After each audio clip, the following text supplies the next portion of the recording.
ASTS reported on Monday. Let me Yeah. pull them up here. So revenue, they beat by 30%, over 30%. Revenue was 54 million. They were expecting 41 million. And EPS missed by a little over 35%.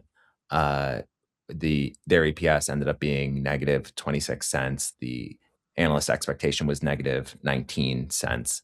And the stock move was fairly substantial. Before earnings, they were up almost 10%. And then after earnings, they were up a little over 6.5%. An additional 6.5%, and then they're up Yes. today as well, which is Yeah, 2 days after earnings, they're up up big another today, over 13% 13%. today.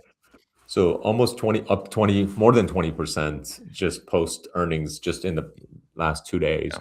Are you ready for my ASTS rant? Because I've this said is this not going to before, be and good. I'll say this again. This is why we put rant in the title. This is what everyone's Ah, waiting for.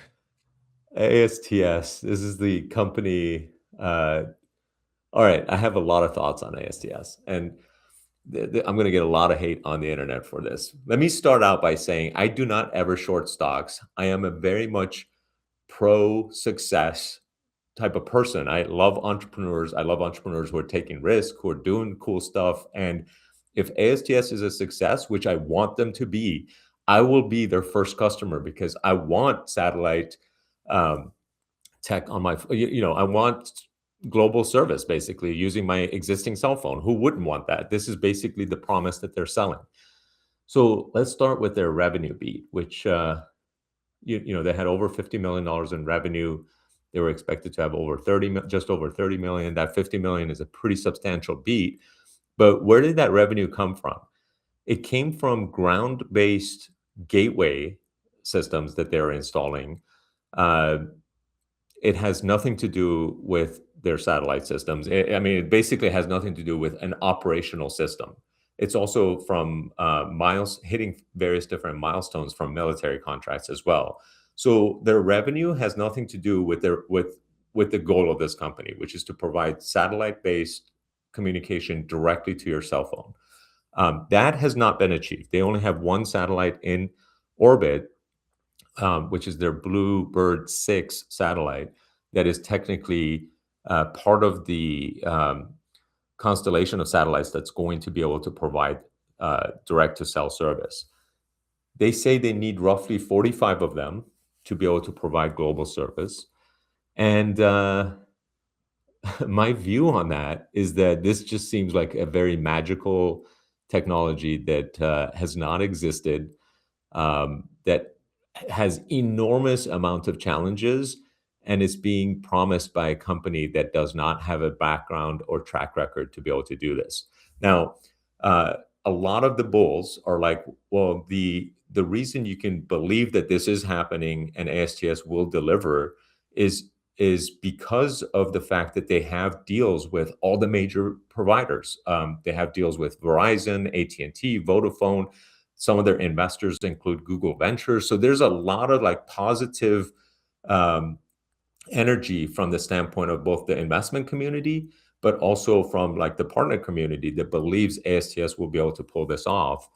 Um, but what they're trying to pull off is unprecedented. It's technology that, quite frankly, is untested.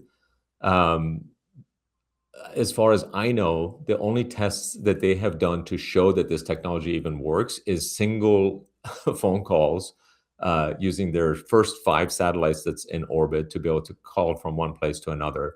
But what they are promising is 120 megabit per second connectivity direct to cell to potentially millions or even over a billion cell phones using just a handful of satellites, which I am extremely, extremely skeptical of.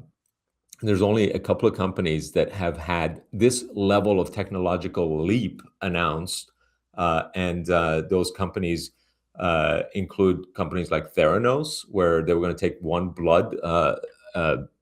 drop of blood and be able to sort of like analyze your entire uh, everything that may or may not be wrong with you, including any diseases that might be in your blood. Um, they had incredible partnerships. Walgreens was one of their partners. They had incredible investors. They had a board that was the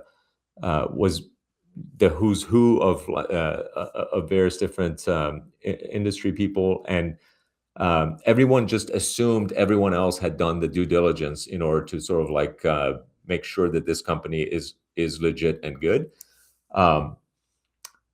There was another company that had a similar sort of thing that I cannot. Oh, FTX is the only other company where the promises were loftier than the deliveries. Now, in FTX's case, it wasn't the promises of technology, but there was lots of assumptions that this company and its CEO and founder were like capable of delivering on all the things that they were saying. So I'm skeptical from that standpoint.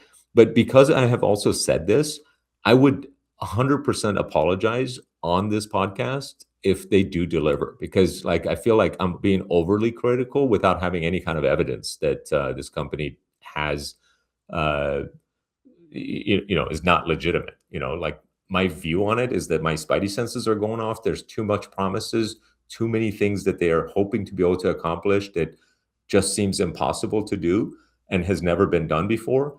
And the people who you would think would be the ones to want to do it are not the ones that are actually doing it. This is a company that doesn't have any kind of track record in that sense.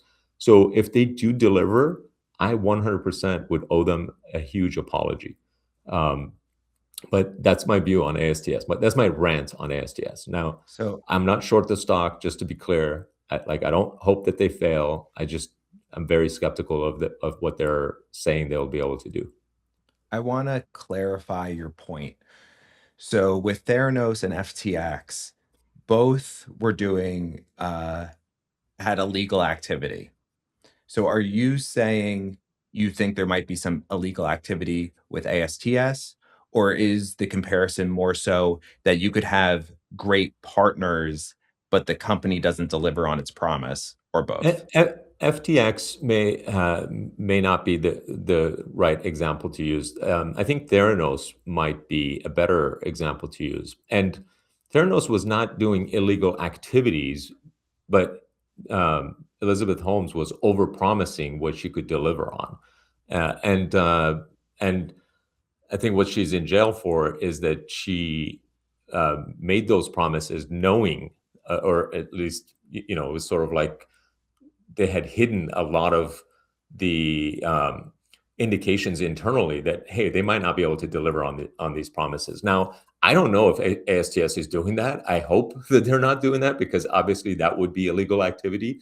I'm just skeptical that they'll be able to do that. Now, they have raised, by the way, over $3.5 billion of cash that they have sitting on their balance sheet right now. So, they're putting a shitload of money to work to be able to do this.